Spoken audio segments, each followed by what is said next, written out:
কি গরম কি গরম! বাইরে তো একেবারে হিট ওয়েভ চলছে।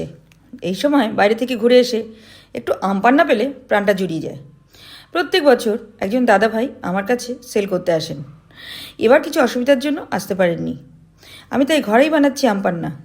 আপনারাও এভাবেই বানিয়ে দেখবেন, খুব টেস্ট হবে। তাহলে এবার কাজে নেমে পড়ি। 3টে আমকে ভালো করে ধুয়ে টুয়ে নিয়ে এবার কয়েকটা স্টিম দিয়ে নেব। 3-4টে স্টিমেই হয়ে গেছে। এবার খুলে দেখাচ্ছি, দেখুন পুরোটাই নরম হয়ে গেছে, কাঠটাও বেরিয়ে এসছে। এবার পুরো কাঠটাই ঢেলে নেব মিক্সিং জারে। সঙ্গে দেব পুদিনা পাতা, আদার কুচি। এবার ঢাকনা দিয়ে পেস্ট করে নেব। যতক্ষণ পেস্ট হচ্ছে ততক্ষণ একটা ভাজা মশলা তৈরি করে ফেলি।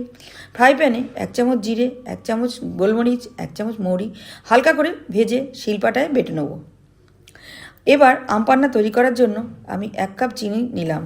ওই কাপেরই 1.5 কাপ জল দিয়ে চিনিটা গলাতে হবে। চিনি গলে গলে আসলে পিষে রাখা আম পুদিনাটাও দিয়ে দেবো। খুব ভালো করে নেড়ে চেড়ে এবার দেবো ভাজা মশলা, 1 চামচ বিট নুন।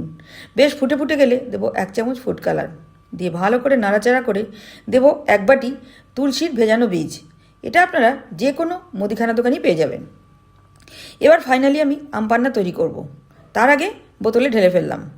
এবার একটা বাটিতে দেবো বরফ, তার উপর দেবো আম পান্না, বাটি ধোয়া জল, খানিকটা পুদিনা পাতা দিয়ে নাড়াচাড়া করে সার্ভিং গ্লাসে তুলে 2টো লেবু দিয়ে সাজালাম। তাহলে বন্ধুরা, কেমন দেখলেন, কেমন খেলেন অবশ্যই কমেন্ট করে জানাবেন। ভালো লাগলে প্লিজ একটা লাইক দিয়ে দেবেন। এরকম নিত্য নতুন রেসিপি পেতে জয়াদিকে মানে আমাকে অবশ্যই ফলো করুন।